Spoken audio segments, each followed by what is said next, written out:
Hi, friends, and welcome to Season 3 of the School Librarian Learning Network podcast. I'm Steve Tatro, often known as Dr. T Loves Books, and I love talking about all things related to school libraries. I'm an old dog who's always trying to learn new tricks.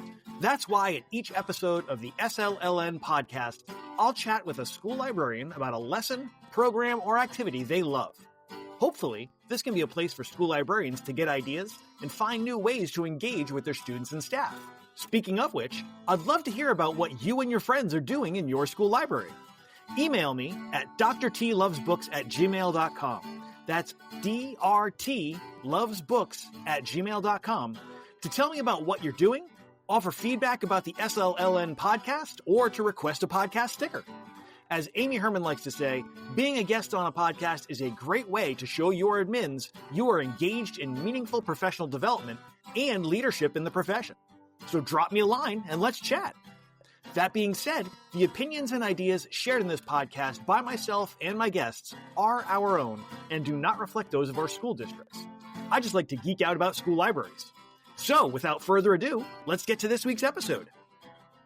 Hey everybody, we are back. I am back with a friend, Stacy Gilbert. I cannot wait to talk to her. She sent some awesome ideas, and this one was one that really grabbed my interest. So we're going to get into that. But before we do, I need to actually say, hi, Stacy. Welcome.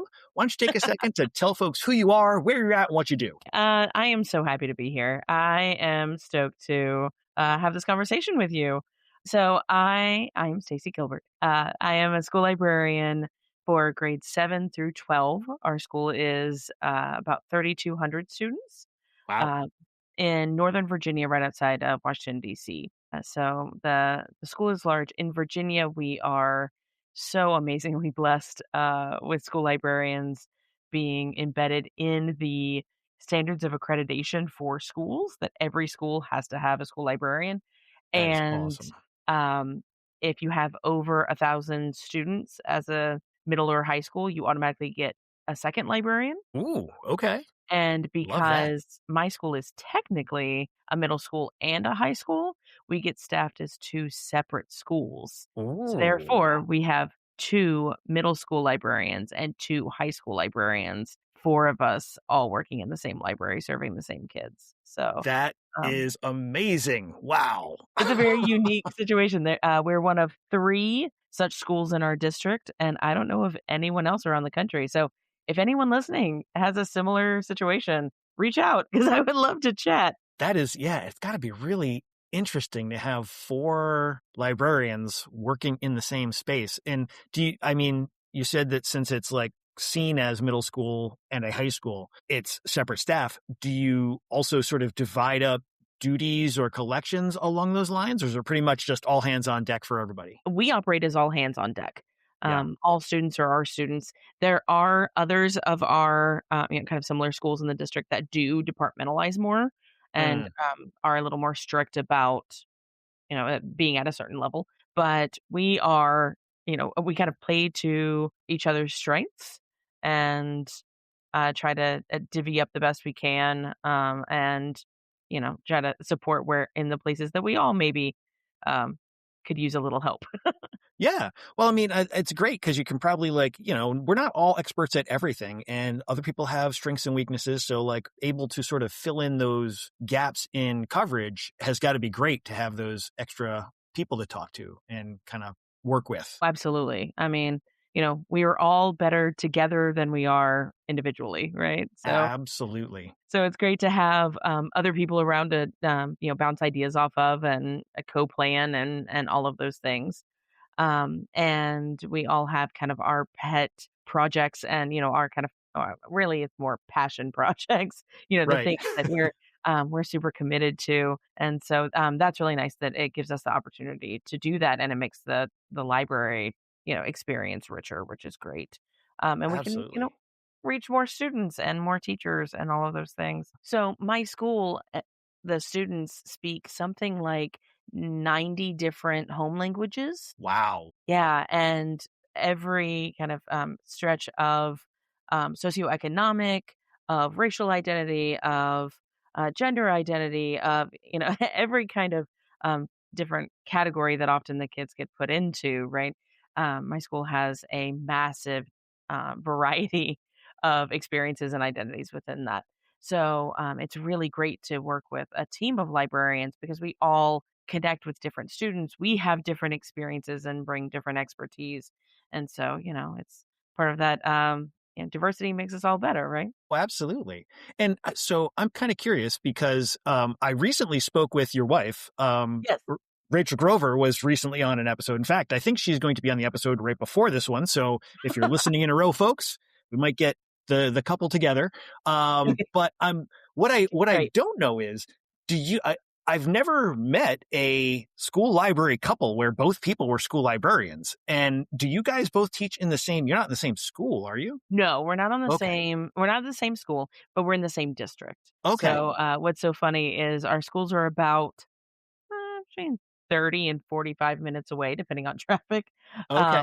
And so we serve, even though we're in the same district, I mean, our district is I think we're at the ninth largest in the US right now. Wow. So, I mean, it's, it's pretty gigantic. But our schools are so very different. And so that's really interesting that we can, um, collaborate and problem solve together. But sometimes there are things that, oh, what works for you is not going to work for me kind of situations. Yeah. Oh, that's so cool. And that's got to be great too, just to have that. I mean, I talk to my wife about what goes on in my library, but she's sort of like, okay, that's cool. And then we go back to watching TV. So I imagine having someone you can actually like bounce ideas off of, that's got to be pretty awesome. Although Oh, maybe a little hard to kind of leave the office behind sometimes. I, yes, absolutely on both of those things. Uh, she was the one who became a librarian first. We were both classroom teachers and we taught at the same school. And then when she went into her library program and then became a librarian, she would come home just glowing about how wonderful it was in the library. Look at all these students I've helped. Look at all these teachers I'm helping. My day was wonderful. Meanwhile, I'm teaching middle and high school math and Mm. grading trigonometry proofs and just like, and so she convinced me to go to library school, and it was the best idea ever. And so it was absolutely wonderful to have, somebody at home to learn from and to talk issues out with. And like I said, we collaborate on things and steal each other's ideas and all of those things, which is great. But yeah, the leaving it behind can be very difficult. We have a very strict rule that in July there is no school talk allowed for the Okay. entire month of July. I think Um, it's a very good rule to have. right? So, and sometimes I mean, we go back to school, or, we report back before the kids, right at the beginning of August. It's usually around August 1st, August 2nd, Hmm. something in there. And so as we're getting closer, it starts getting really hard. There are things I want to talk to you about. And we just can't. And then August 1st, it's like the dam opens and it's like, here's all the things I've been thinking about. Oh, that's awesome. I love that. Now, it's interesting that you were a math teacher. I didn't realize that. That rather unusual path for folks to come from math into the library. Has it Absolutely. been I'm curious what your experience was going from the math classroom into the library. Was it a real shock to be in a different venue there? Well, okay, so a little bit about my kind of history with school libraries. Yeah. As a kid, I was not a huge fan of the library. Mm-hmm. I was a kid that was a reader, and books were my safe place, but Mm-hmm. the school library was not. Yes. And the public library, frankly, was not, Hmm. because I was also a poor kid, and fines were a thing that Mm. kept me away. And I wanted to hold on to those books forever because I didn't have any other books in my house. Yeah. And so then it became, the fear of punishment and all of those things, right? Mm. Mm-hmm. So then when I went into education and became a math teacher, I never once had a school librarian reach out to me and offer support, Hmm. offer instruction. Mm-hmm. Nothing. And so as I'm watching my wife go through the program and hearing the things she's talking about and how she's supporting teachers, I was thinking, but why isn't anyone doing that for me and my colleagues? Yeah. Why aren't we getting the same support? And that was absolutely one of the reasons that I went into library. It's like everyone deserves this support, right? Uh, Absolutely. everyone needs to feel like they belong. And so one of my pet projects in the library is I always try to do something special for Pi Day and try to really ham up, the kind of math nerdiness. And I do so Pi Day, March 14th, is also Einstein's birthday, which a Oh, lot of I people don't don't think I know, realize that. right? Everyone thinks of it as like, oh, 314 for pi. Okay, haha.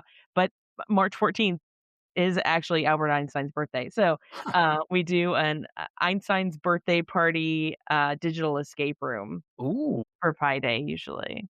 that's And awesome. the kids have a lot of fun with it. So anyway, so that's, I try to bring in my math nerdiness other ways. But yeah, it was definitely it sometimes is a unique situation when I go to conferences and things because so many people if they have a teaching background, it's an English teaching background Hmm. that for me, like I've never taught a book, in an instructional way. It has Hmm. only been choice reading. And there are some other things that come up sometimes. It's like I've never done that. That is not something in my experience. Hmm. And so I think sometimes um my experience can be kind of a gut check on some other people where that line is between English teacher and librarian. Like Mm. if I didn't learn it in library school, then it's probably not library. You know what I mean? Right. I have a much starker line, I think, than most people That's because of so that. interesting. And I imagine too, like not having had the library support when you were a math teacher, that you're reaching out to your math department probably much more effectively. I mean, that you're reaching out at all is probably more than a lot of math teachers have gotten in the past. So that's got to be great.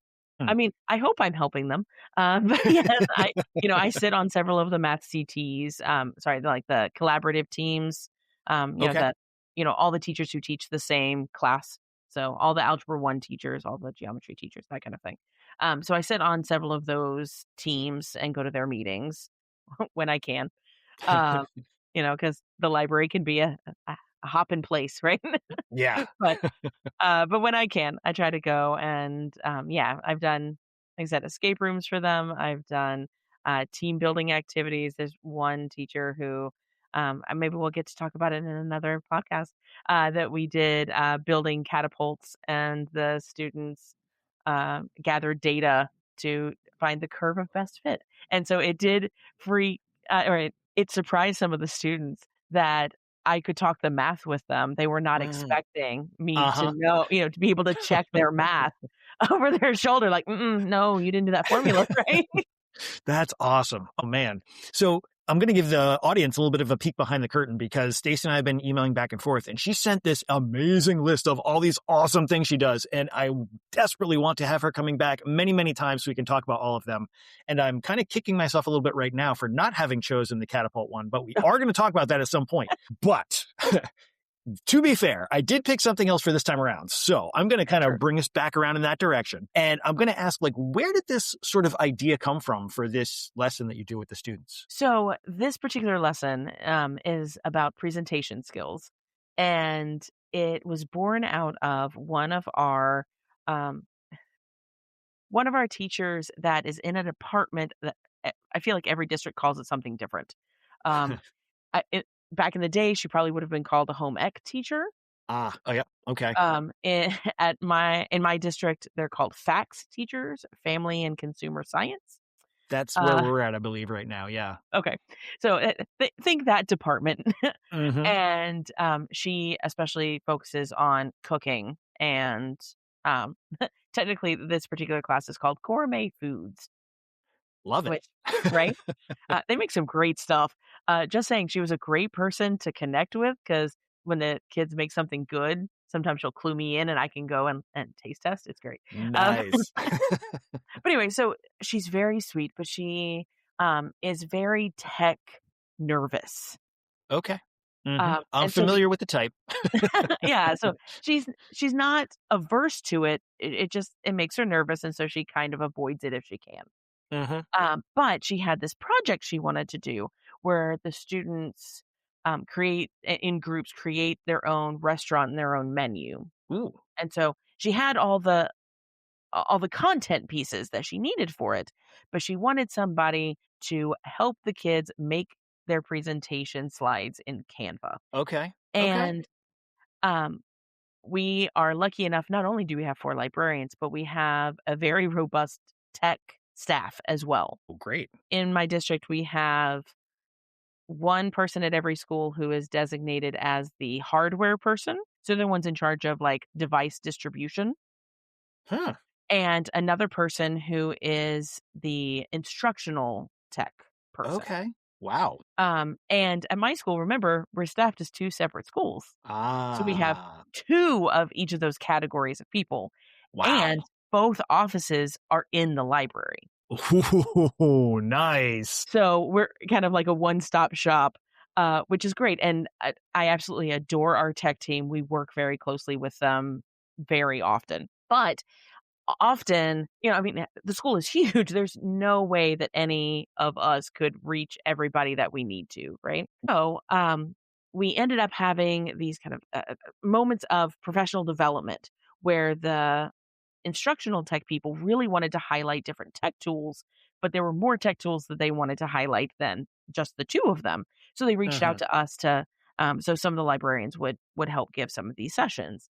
And I use Canva a lot.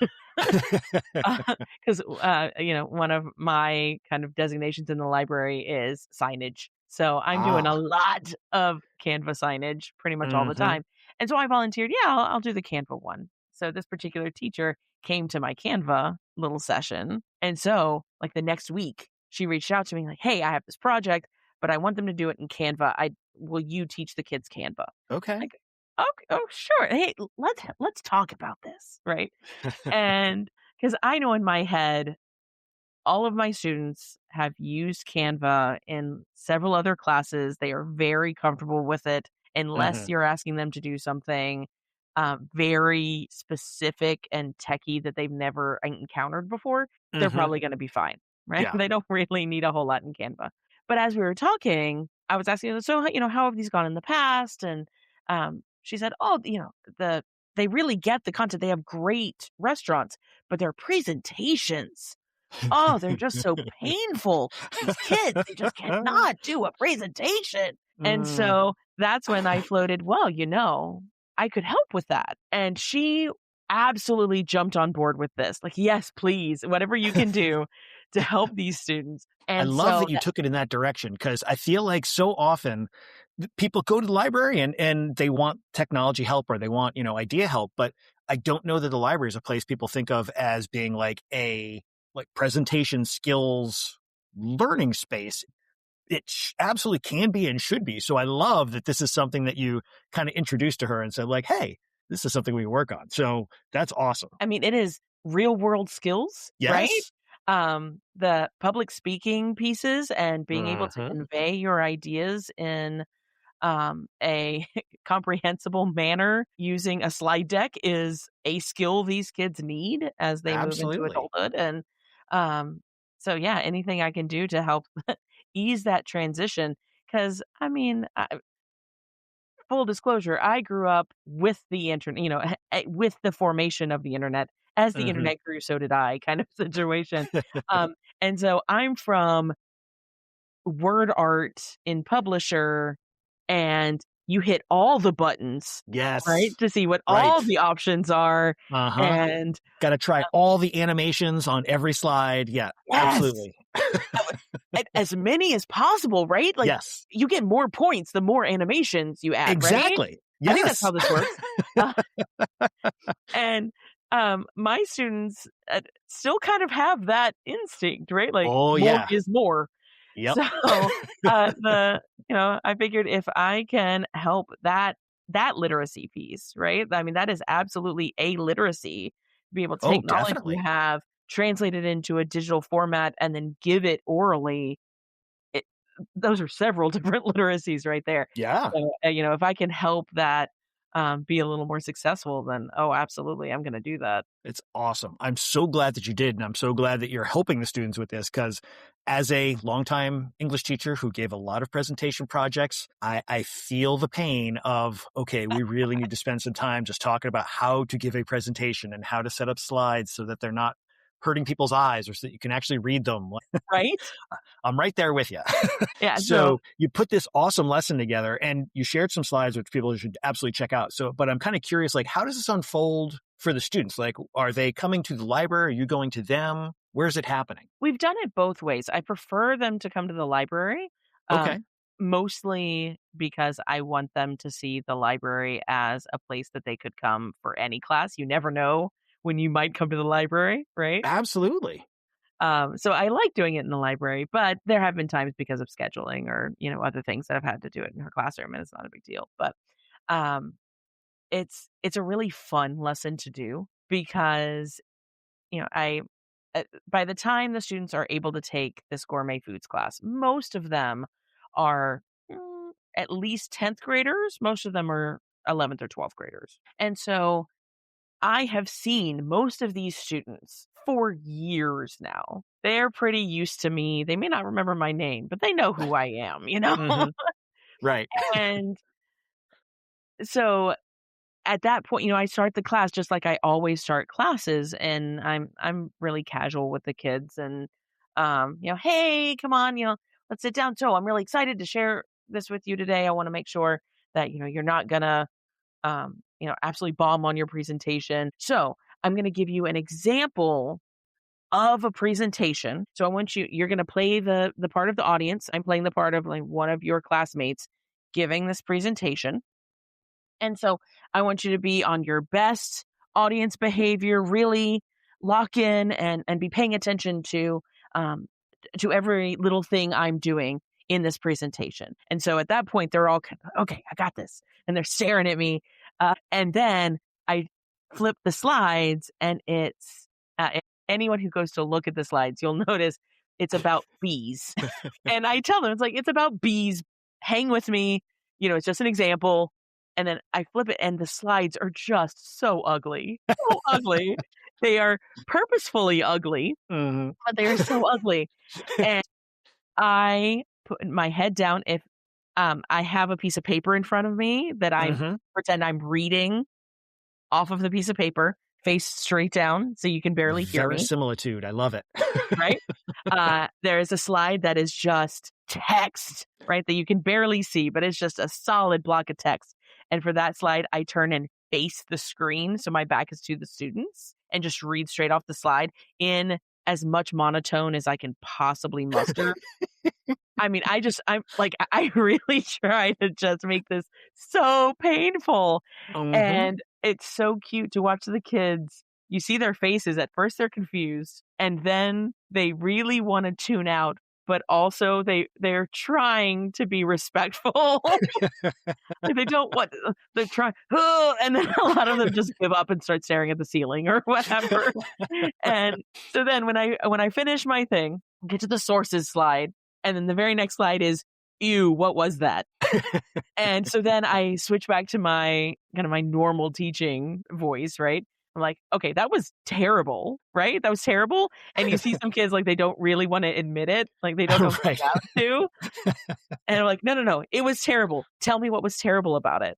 And at first, no one wants to say anything. I was like, no, there's so many things. Tell me just one thing that was bad about that. You can tell anything that I did that annoyed you. And slowly they start naming, like, you were reading off the slides. Your back was to us. We couldn't hear you. I couldn't see the words. There were too many words on the slides. All these things, right? And so then we start going into like actual suggestions for how do you give a good presentation? How do you make slides that are accessible and easy to read and not overwhelming? So then at the end, I love that. I love that you're doing the counter example to show them, because to us, it's the counter example. To them, it's business as usual. And so showing them, like, I have seen this presentation 1,000 times over 20 years. So I'm telling you, this is something that really happens. And for a while, I was teaching a class called Argument and Debate, and the students would actually do a little bit of critique of each other's debates. And we, kept it constructive, but it took them a while to kind of get in the habit of being like, okay, so here is something that, I think maybe they could improve on next time around. And I think making yourself the example and like making it clear, this is not good. And I want you to pick it apart, because now you're actively engaged in dismantling this poorly done presentation. And hopefully that's going to stick in your head when it's time for you to do this thing. Love that you did it. Love that you're doing it that way. And there is such power in the vulnerability of seeing an adult do something badly. Yes. Right. And I think so many times educators don't want to let kids see them fail or see them do something badly, even if it's intentionally. Right. Right. Absolutely. And so the power for the kids to get to see an adult do something that is and not good, right? And then be given the permission to pick it apart, right? Not only do I know that you were judging me, but I want you to judge me, right? And I think there's also in there like the potential for a great lesson on, okay, let's talk about like, I want you to pick it apart. And then maybe we talk about constructive criticism, constructive feedback, as opposed to just, I didn't like the colors. Like, okay, but was there something more to that like makes this an important idea that we should be paying attention to? But I mean, I'm sure you get into all of that, but I'm just, I can't help myself. I always have to just throw out the things that are popping through my head as we're talking things through. So I apologize. I know you already do that with the kids. But so I interrupted you. You were talking about how once you get through having them sort of talk about some of the things that they're noticing that didn't go so well, where do you lead them next? So then they're kind of a practice, and I think a lot of the kids really enjoy this part. They get edit access to a version of my slides. So they get to pick a slide and improve it using what we've talked about. So clever. Oh, I love that. Man. And so I think the kids really enjoy that because once again, they get to fix an adult, right? Yeah. And having had the conversation. Yeah. Having had the conversation about here are the things that we notice were wrong, they're going in armed with the knowledge of here are things that I know I need to work on. And so, but also still having the freedom to decide how they're going to make those changes. That's a really awesome way to kind of give them both the agency of I understand that I need to do something, and give them the freedom and the voice to play with how they're going to execute that goal. Exactly. And so then once, they've had that kind of practice, and it lets their teacher and I double check, make sure they were actually listening and observe something. Then I let them loose on Canva. Like, okay, so go make your slides. What are you going to do? What template are you going to pick? What are you going to delete off that template? Right? I like that. Because I love me a good template.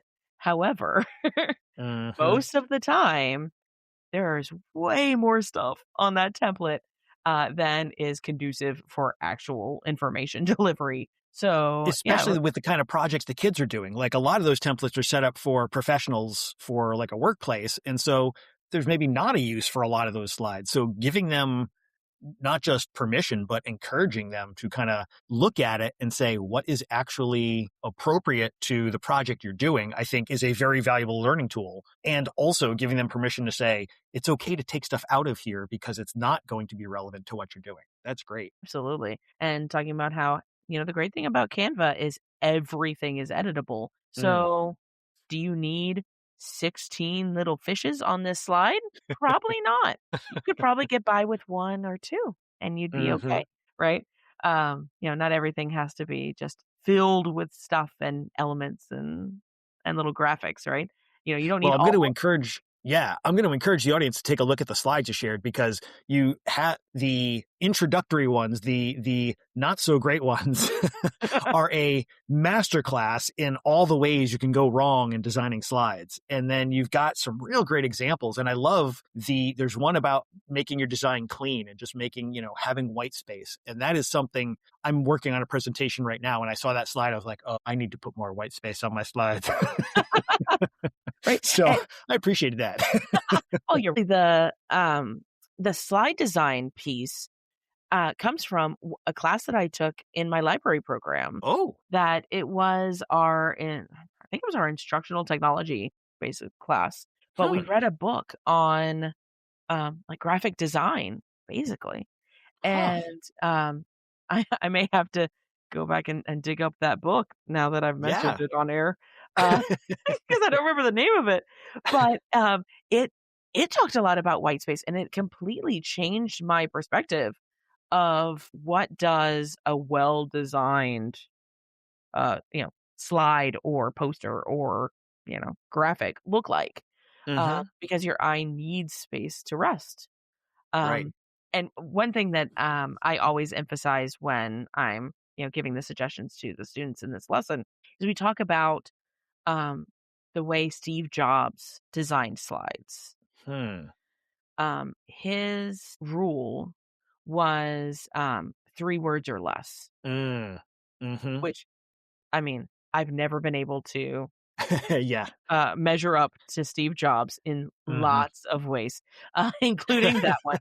Um, but the kind of more, slightly more relaxed version that is generally accepted by graphic designers is 6 by 6. No more than 6 bullets and no more than 6 words in a line or like in a bullet. Interesting. Okay. And so it helps your slides from getting overwhelming. You're not putting everything on your slides, right? You're Hmm. putting keywords because you are the presentation, not the slides. Right, right. And I love that you emphasize that you're making it clear, like, because I think that's something that even adults sometimes struggle with. If I'm giving a presentation, I need to put every piece of information in the slide deck because people are here for the presentation, but they're not there for the slides. They're there for the person who is supposed to be the one who knows what this is about and is able to talk about this. And so the slide should support you rather than being the main focus. And it's so Exactly. easy to forget that.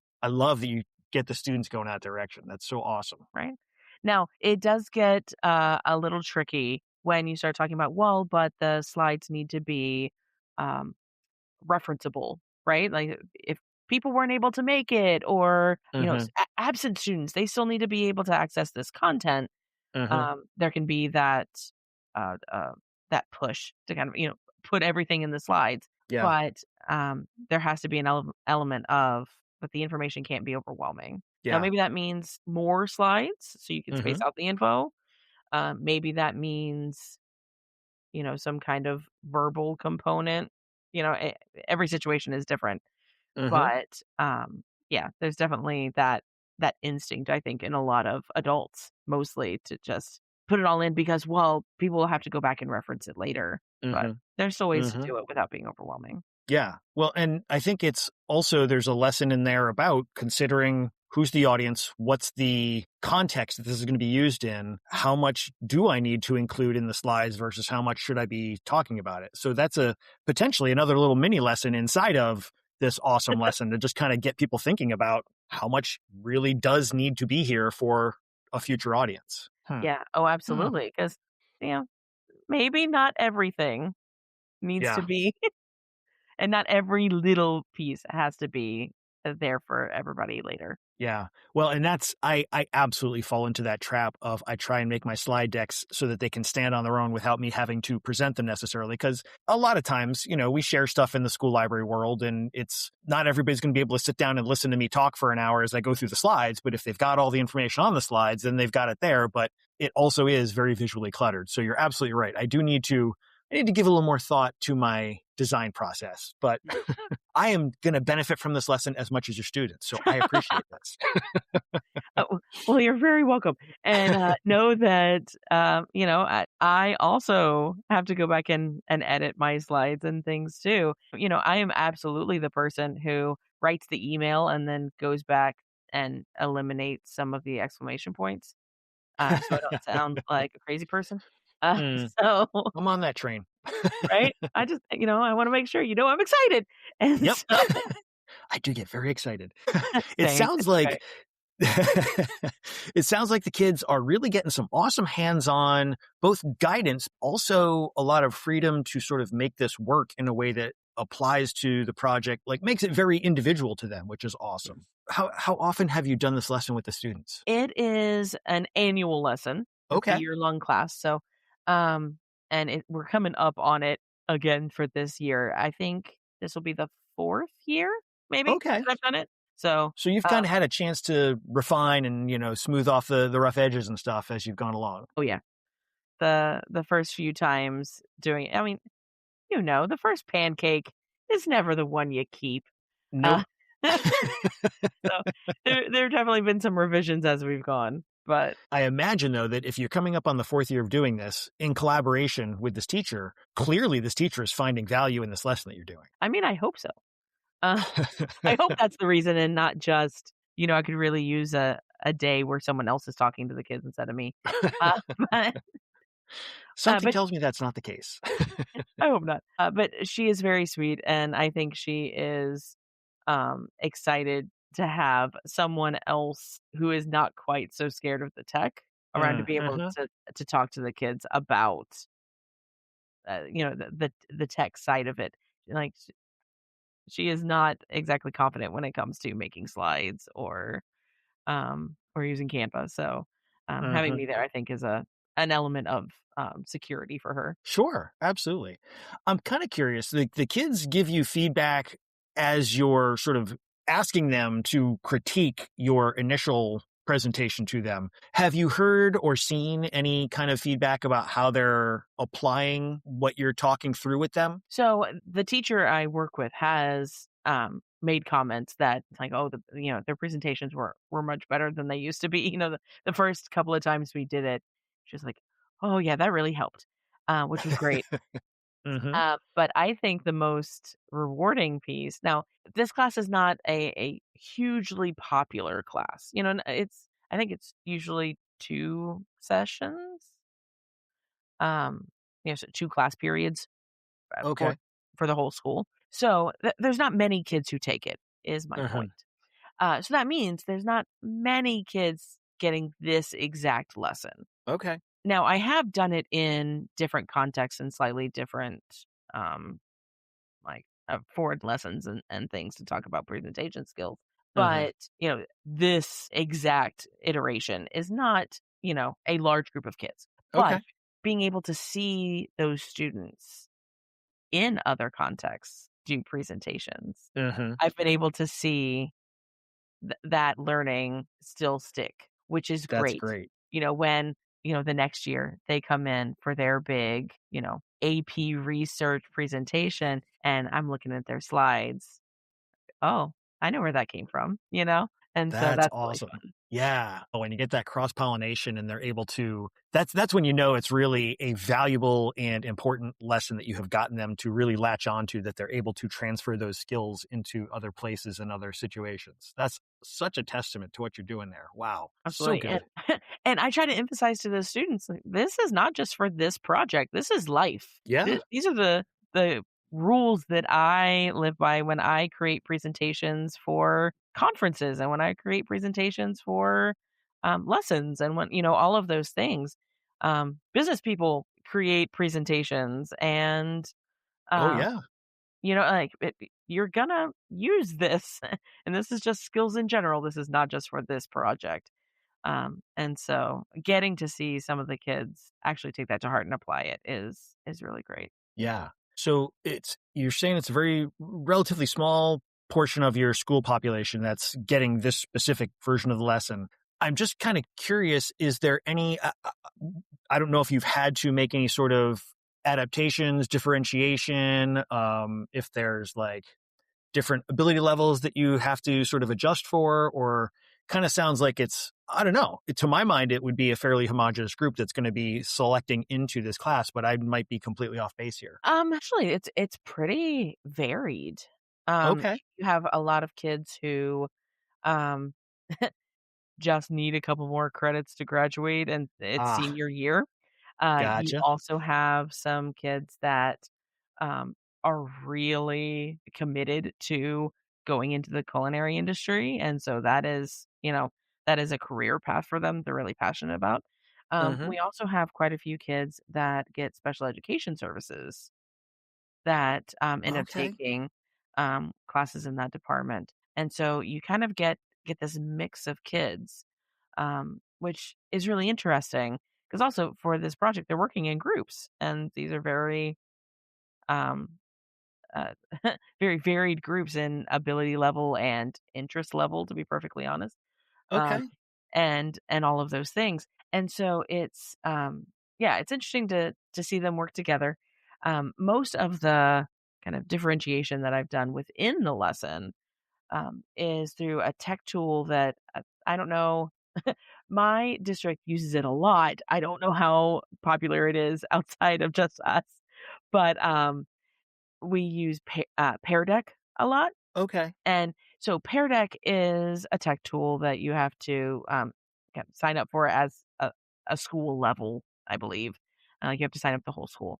But the great thing about it is you can embed interactivity into any slide presentation. Okay. So as we are talking about, suggestions, what did you notice on the slides? We're talking about it verbally, but also on their individual student laptop, there's a place for them to type their answers at the same Oh. time.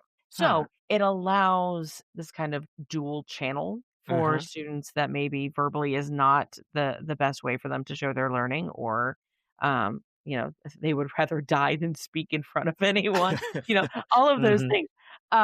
It gives them a chance to show their learning too. And so that's really great. And I can see their responses on my screen. So as we are, having that kind of live and in person verbal conversation, I can also be pulling in like, oh, hey, someone also mentioned, you know, the bees moved around too weird. You're right. They did move too weird, that kind of thing. So that, yeah, you just get a little bit more of that participation and differentiate a little bit. Yeah. Hmm. I like that. I mean, I am theoretically such a huge fan of multi-channel communication with the students. Actually implementing it can be a real trick. So it's really, Pear Deck is definitely a tool that we might need to think about to help enable that. I like that. Yeah, it definitely makes that piece a lot easier. But also because of that, it's very expensive. So Mm, I yeah. don't think that there's a whole lot of, districts out there that probably have the ability to do it, but it is hugely helpful for these kinds of, lessons, because also, not only do they have a place to type their answers, but they get to see the slides on their screen as I'm presenting them. So for students with visual needs, or I'm just the kind of person that, like, I would rather have it close to me so I feel like I can see all the details. Hmm. So for those kids, they're looking at their own screen while I'm doing my terrible presentation, but they get an up close and personal experience of all those terrible animations. And so it, That is a great feature. Huh. I yeah, like so that. it is very Kind of the helpful if you have, simulcast. if you have the ability. It's really nice. So I know people are going to want to play around with this and work on ways they can bring this to their students. Do you have any suggestions for folks if they're going to be trying this out for the first time, like something they should have in mind or ways they might want to approach it? I mean, I love what you're doing. I mean, ideally, I'd love to have you just come in and do it for me. But barring that, I can see how you have set this up in a way that really makes sense to me. But I'm just kind of curious if there's any lessons that you have learned that people might want to be aware of. Say the biggest lesson is really commit to being terrible. Yes. I mean, just drive it home, Hmm. right? Um, every terrible student presentation you've ever had to sit through, just channel it and then amplify it. Hmm. Because if you try to hedge it a little bit, the impact won't be as good. You Right. need the absolute terrible. The kids hate this. They feel like they have been personally attacked by having to sit through this presentation. Um, and it's that emotional response, how you get that engagement to, like, okay, let's Hmm. make this better. Otherwise, Right. it's just, make sure you practice first and Right. don't, like, it's such a bland, just like, list of do's and don'ts if you don't Hmm. have that emotional reaction at the beginning. So really, Absolutely. really commit. Yes. And it's funny that you mentioned that because I don't know why, but this morning I was thinking about how a lot of educators who have been either in theater or in acting in some way, they tend to be very good at performing for the students, obviously, like they've got those skills, but it really depends on you just going all in. Like whatever you just, like you said, you got to commit to it and you just got to know that you are doing this for a cause, for a reason. And you might think you're looking foolish. You might feel foolish, but it is so incredibly important to you gotta just buy into it and just be in the moment with it. And that's one of the things I miss a little bit about being in the classroom is just being on stage every day and getting to, perform in different ways for the kids. But this is in particular, I think this lesson really would benefit from just that, like you said, going all in and just leaving it all out there so that the kids are really able to get that real sense of what it's like to have to sit through these over and over again. Exactly. Stacy, this lesson is awesome. And I love that I am learning as much as your students are learning. So thank you for sharing it because I'm absolutely going to be using some of these tips with my presentation I'm doing next week. I can tell you that right now. There we go. Well, you're welcome. I'm glad it's helpful. And I think we've reached that point now. We're going to make our 90-degree turn and go into our book break. Book break. Sweetie. I love the book break. Woo! You need a little theme song or something. You need a little jingle like book break, book break. I don't know. I'm going to clip that out. That's going to be my new jingle right there. Please don't. So when we get to our book break, it's any kind of book you want to share, something you want folks to have on their reading radar. It can be personal, professional, whatever. So what's some stuff that you might want folks to kind of be having on their TBR list? All right. So I can never pick just one. I don't know. Oh yeah, no. It's like picking your favorite child. You can't do it. Right? It's impossible. So I had in mind a couple. One, it's kind of an oldie now, but a very, very goodie. It's Culturally Responsive Teaching and the Brain by Zaretta Hammond. It is a book that I had heard about for now years, but had always been on my TBR list, but never had gotten around to it. And then finally this year, we have an instructional coach in my building that really wanted to do a book club around a professional learning book. And to be honest, because she's not a librarian, she picked a terrible book. The one she wanted to do was really bad. So I said, well, what if? And she was absolutely fine with doing culturally responsive teaching in the brain instead. And she's like, so you'll help me lead it, right? Sure. Great. Hoisted by your own petard. Right? Absolutely. But it turned out really good because it actually made me read the book. And now I get it. No wonder people have been talking about this book for years. So take this as your sign. If you were like me and it's been on your list forever and you just haven't gotten around to it, get around to it. It is such a great book. About brain science and how brains learn, what brains need in order to learn, and what that actually means for teachers and educators working with students. It is a very practical, sometimes you get these books that are all kind of theoretical, but no, it takes the theory and takes it down to nitty gritty. So therefore, this is what you need to be doing. Love And that. yeah, just great. So if it's in your stack, put it at the top. It's great. All right. Move that one up the list. Right. See, I told you. And then I thought of the book that I have read this year that I love the most is Girls Like Her by Melanie Sumrow, I believe is her name. I want to say she's a debut author, but I could be making that up. Don't quote me on that. Okay.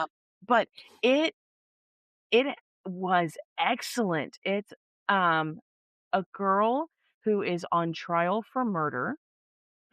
And it's told through court transcripts and texts and interviews with her court-appointed psychologist.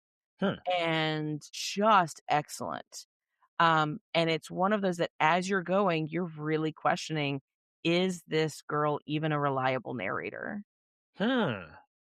And it's very twisty turny, but very accessible because of all the different formats.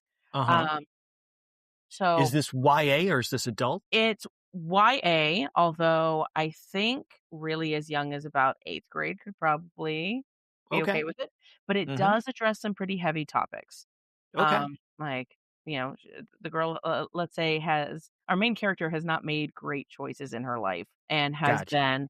been used by people in her life. So Mm, it is pretty gritty in that way. gotcha. Um, but yeah, great YA, fully support and endorse. It kind of has Game Changer by Greenwald meets Allegedly by Tiffany Jackson vibes. Okay. All right. I'm a big Tiffany Jackson fan. Right? Me too. That sounds good. Huh. Well, And one I did not tell you about. I'm going to be sneaky bring it. because it's the book I'm in the middle of right now. Okay. And I cannot stop thinking about it. So even though I haven't finished it, I feel like I have to mention it. And it is Icarus. It's a YA by Kay Ankrum. Okay. And oh my gosh, just so beautiful. It has this kind of ethereal quality to it. It's kind of dreamy feeling. And it's just beautiful about a boy who his father is an art restorer, but kind of on the side, how he really makes his money is he's an art thief.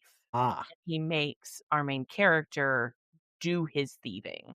So in one of his heists, he happens upon another boy his age that wasn't supposed to be there. And so it's about these two boys and also about our main character learning how to let people in. And it's so beautiful. And like I said, I'm still not quite done. So talk to me in like 2 days. I may be like, it's the worst book ever. Yeah. It's right. But so Got the far, real clunker of an ending. right? Or let's be honest. I mean, I have every faith that the author is going to end the book in the same beautiful tone that she has written the rest of the book. Yeah. But if it doesn't end like I want it to end, we might have a problem. So we'll see. I hope for a good ending, but we'll have to see. Well, so many great recommendations here. I have been, one of my New Year's resolutions is to work on my Goodreads TBR list because it was at 597 on January 1st. Ooh! Yeah. So it was down to 593 and then it's back up to 598 and now it's going to be at 601. So, thank you for that.